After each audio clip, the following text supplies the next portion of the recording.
Hello दोस्तों, मैं आप सभी का दोस्त करोज। आज हम बात करने वाले हैं केमिकल बॉन्डिंग के सबसे important topic lattice energy, hydration energy और इनकी प्रॉपर्टीज़ के बारे में। सबसे ज़्यादा क्वेश्चन इसी पर कंफ्यूज करता है। तो ये बात करते हैं सबसे पहले आपका लैटिस एनर्जी। लैटिस एनर्जी होता क्या है? लैटिस एनर्जी, मान लीजिए हमारे पास कहीं पर कोई आयन होता है, ठीक है। ये जो है आयनिक कंपाउंड के लिए ही डिफाइन होता है। लैटिस एनर्जी, हाइड्रेशन एनर्जी, ये ऑलवेज डिफाइन होता है आयनिक कंपाउंड के लिए। आयनिक कंपाउंड या आयनिक गैस के लिए या आयनिक, ठीक है, आयंस के लिए। ये किसी और के लिए नहीं डिफाइन होता, कोवैलेंट के लिए डिफाइन नहीं होता। ये आयनिक कंपाउंड या आयनिक सॉलिड के लिए ही डिफाइन होता है। तो बात करते हैं लैटिस एनर्जी होती क्या है। मान लीजिए हमारे पास कोई कंपाउंड है, ठीक है, NaCl आपका सॉलिड है, NaCl आपका सॉलिड है, या कोई भी आपका आयनिक सॉलिड है। तो मैंने क्या किया, आयनिक सॉलिड को, इसको हम लिख सकते हैं Na प्लस और Cl माइनस सॉलिड। तो आयनिक सॉलिड को जब हम ब्रेक करते हैं गैसियस, ठीक है, गैसियस मॉलिक्यूल में, मान लीजिए आपका NaCl था, ये सॉलिड था, आयनिक सॉलिड, इसको मैंने Na प्लस गैस और Cl माइनस गैस में ब्रेक कर दिया। तो ये क्या हुआ, सॉलिड से गैस में ब्रेक हुआ। तो सॉलिड फेज से ब्रेक करके गैस फेज में ले जाने के लिए, क्या मतलब, सॉलिड फेज से ब्रेक करके गैस फेज में ले जाने के लिए जितनी एनर्जी देनी होती है, ठीक है, जितनी एनर्जी देनी होती है उसे कहते हैं हम लैटिस एनर्जी। क्या मतलब है, क्योंकि सॉलिड है, सॉलिड मतलब कि हार्ड आपका, और हार्ड को सॉफ्ट यानी कि गैस बनाने के लिए आपको क्या करना पड़ेगा, एनर्जी देनी पड़ेगी। इसलिए सिंपल सा क्या है कि total energy required to break one mole of ionic solid, total energy required to break one mole of ionic solid या compound into its gaseous atom ion is called lattice energy, ठीक है। Lattice energy simple सा फंडा क्या है कि अगर हमारे पास कोई आयनिक सॉलिड है, उसको हम गैसियस फेज में चेंज करते हैं, और जिस फेज में चेंज करने के लिए, यानी कि सॉलिड से गैस में ले जाने के लिए जो एनर्जी की ज़रूरत पड़ती है उसे हम कहते हैं, यानी कि जो एनर्जी देनी पड़ती है उसे कहते हैं लैटिस एनर्जी, ठीक है। तो लैटिस एनर्जी आपका बेसिकली कह सकते हैं कि अट्रैक्शन फोर्स है, या force of attraction, electrostatic force जो रिक्वायर्ड होता है, ठीक है। तो लैटिस एनर्जी की जो वैल्यू होती है सिंपल सी, लैटिस एनर्जी आपका इलेक्ट्रोस्टैटिक फोर्स के इक्वल होता है, तो Q1 Q2 अपॉन में R स्क्वायर। अब यहाँ पे किसका डोमिनेशन होता है, इसमें आपका डोमिनेशन होता है चार्ज का। सबसे पहले हम चार्ज देखते हैं, ठीक है, सबसे पहले हम चार्ज देखते हैं। अगर चार्ज आपका सेम है तब जा करके हम साइज की बात करते हैं, ठीक है। सबसे पहले हम चार्ज देखते हैं, अगर चार्ज आपका सेम है तब जा करके हम साइज की बात करते हैं। और जो आपका लैटिस एनर्जी होता है, इसका डेल्टा H पॉजिटिव होता है, यानी कि ये एंडोथर्मिक प्रोसेस है, ठीक है।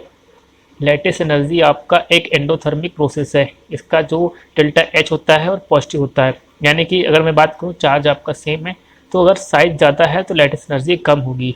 जिसका साइज ज़्यादा, जिस आयन का साइज ज़्यादा, उसकी लैटिस एनर्जी कम। एक एग्जांपल देखते हैं, NaF आपका है, NaF प्लस CaF2 AlF3। यहाँ पे आपका जो आयन है इसका +1 है, इसका +2 है, इसका +3 है। तो जिसका आयन ज़्यादा, जिसका चार्ज ज़्यादा, उसकी लैटिस एनर्जी ज़्यादा। अब दूसरा क्या, यहाँ देखिए NaF और NaCl NaBr, तो इनमें आपका +1 -1 सेम आयन है, सेम चार्ज है, तो इसका चार्ज सेम है, लेकिन इसके पास क्या है, चार्ज सेम। अब क्या करते हैं, अब जहाँ पे चार्ज आपका सेम होता है, चार्ज का डोमिनेशन नहीं कर रहा, वहाँ पे क्या करता है, साइज का डोमिनेशन करता है। यहाँ पे साइज किसका सबसे ज़्यादा है, जिसका साइज ज़्यादा उसकी लैटिस एनर्जी क्या, साइज ज़्यादा, यानी कि लैटिस एनर्जी कम। साइज ज़्यादा, लैटिस एनर्जी कम, जिसका साइज कम इसकी लैटिस एनर्जी ज़्यादा, ठीक है। ये था आपका लैटिस एनर्जी।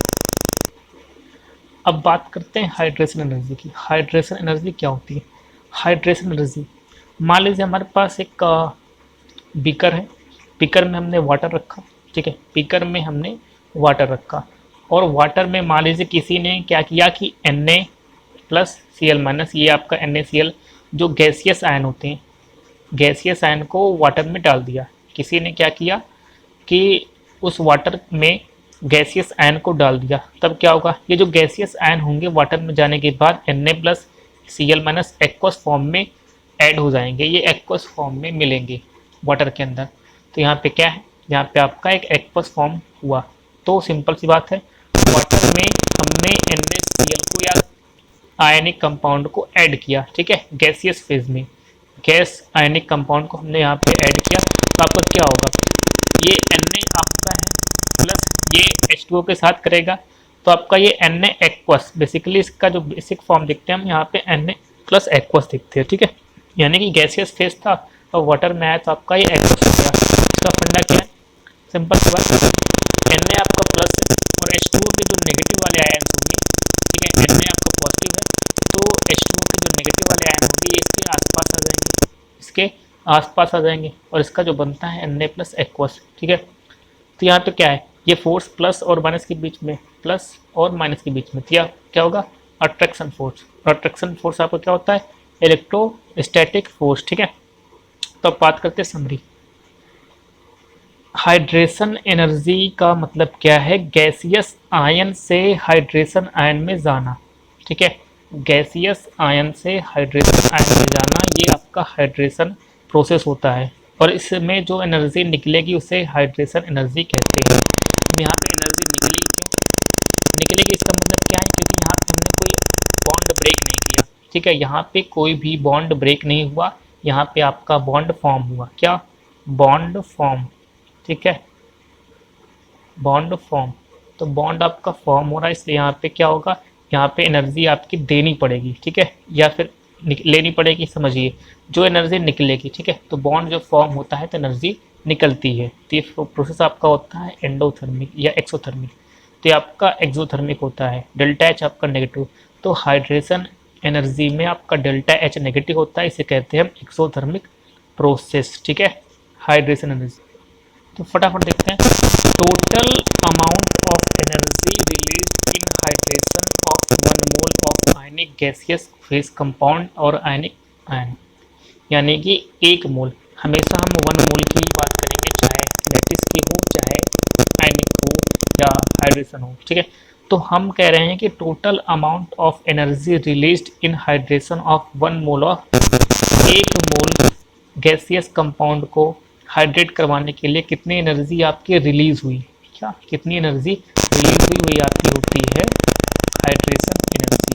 कंसेप्ट क्या है इसका, हाइड्रेशन एनर्जी आपका Q1 Q2 upon R square, same as lattice के जैसा ही होता है, चार्ज आपका डोमिनेट करता है, अगर इसका चार्ज एक जैसा होता है तब जाकर के हम साइज पर आते हैं। Size of hydration ion, hydration ion का जो साइज होता है ये भी आपका इलेक्ट्रोस्टैटिक फोर्स के तरीके से होता है। जैसे मान लो मैंने एक एग्जांपल लिया कि NaCaAl3, इसमें जिसका चार्ज ज़्यादा उसका डोमिनेशन ज़्यादा, तो आपका एल्युमिनियम की हाइड्रेशन एनर्जी ज़्यादा, ठीक है, तो इसमें चार्ज होता है और अगर चार्ज सेम है तो साइज आपकी बात होगी। अब फटाफट बात करते हैं सॉल्युबिलिटी की। सॉल्युबिलिटी का मतलब क्या है कि कोई भी चीज़ है उसमें हम सॉल्युबल कब कर सकते हैं, जब उसके पास किसी कंपाउंड को हम ऐड अप करेंगे। मान लीजिए कोई कंपाउंड हम ऐड अप कर रहे हैं तो उसका जो सोल्यूशन का डेल्टा एच होगा वो lattice energy plus hydration energy है ना, तो लैटिस एनर्जी आपका जो होता है वो एंडोथर्मिक होता है यानी कि आपका पॉजिटिव, और हाइड्रेशन एनर्जी आपका क्या होता है एक्सोथर्मिक यानी कि नेगेटिव। तो यहाँ पे जो lattice energy minus hydration energy without ions यानी कि विथआउट साइज, साइज की बात नहीं कर रहे। तो यहाँ पे एक नोट पॉइंट है कि जो सोल्यूबल होते हैं उनकी hydration energy is greater than lattice energy, यानी कि जिसकी हाइड्रेशन एनर्जी ज़्यादा होगी लैटिस एनर्जी से वो सोल्यूबल होंगे ज़्यादा, ठीक है, जिनकी हाइड्रेशन एनर्जी ज़्यादा लैटिस एनर्जी से वो सोल्यूबल होंगे, और इनसोल्यूबल कौन सा, जिसकी हाइड्रेशन एनर्जी कम होगी लैटिस एनर्जी से, जिनकी हाइड्रेशन एनर्जी लैटिस एनर्जी से कम होगी वो होंगे इनसोल्यूबल, ठीक है। अब बात करते हैं वाई BaSO4 इनसोल्यूबल। क्वेश्चन क्या है, वाई BaSO4 इनसोल्यूबल, क्यों, क्योंकि इसकी जो लैटिस एनर्जी है वो हाइड्रेशन एनर्जी से ज़्यादा है, लैटिस एनर्जी हाइड्रेशन एनर्जी से ज़्यादा होगी तो ये क्या होगा इनसोल्यूबल। दूसरा क्या है Y Na2SO4 soluble, Na2SO4 soluble क्यों है, इसका मतलब क्या है, यहाँ पे कह रहा है कि hydration energy is greater than lattice energy, hydration energy is greater than lattice energy. जब हाइड्रेशन एनर्जी लैटिस एनर्जी से ग्रेटर देन होगी तब क्या होगा, यहाँ पर ये कह रहा है, इसीलिए यहाँ पे सोल्यूबल है। Third why NaCl soluble, hydration energy ज़्यादा है लैटिस एनर्जी से, इसीलिए ये क्या है, सोल्यूबल है। ठीक है, अब बात करते हैं, 2 पॉइंट है, difference in hydration energy and lattice energy. Lattice energy और hydration energy increase down the group.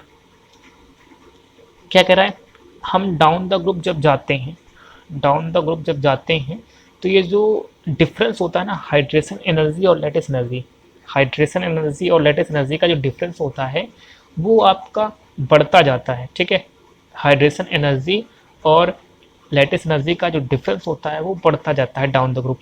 और कह रहा है कि हाइड्रेशन एनर्जी या ionic compound is less decrease compare to its lattice energy in down the group. ठीक है, ये क्या करते हैं, डिक्रीज करते हैं, लेस, है ना।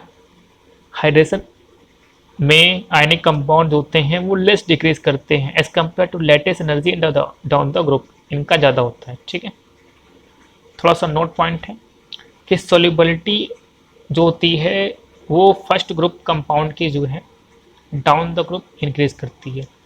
सोल्यूबिलिटी जो होती है फर्स्ट ग्रुप की, ठीक है, फर्स्ट ग्रुप की जो सोल्यूबिलिटी होती है वो डाउन द ग्रुप क्या करती है, इंक्रीज करती है, एक्सेप्ट ClO4। और जो आपका सेकेंड ग्रुप होता है decrease down the group, first group की सोल्यूबिलिटी इंक्रीज करती है down the group, second group में डिक्रीज करती है, इंक्रीज डाउन द ग्रुप। ठीक है, ये आपका इंक्रीजिंग फैक्टर है, ये आपका डिक्रीजिंग फैक्टर। ठीक है, चलिए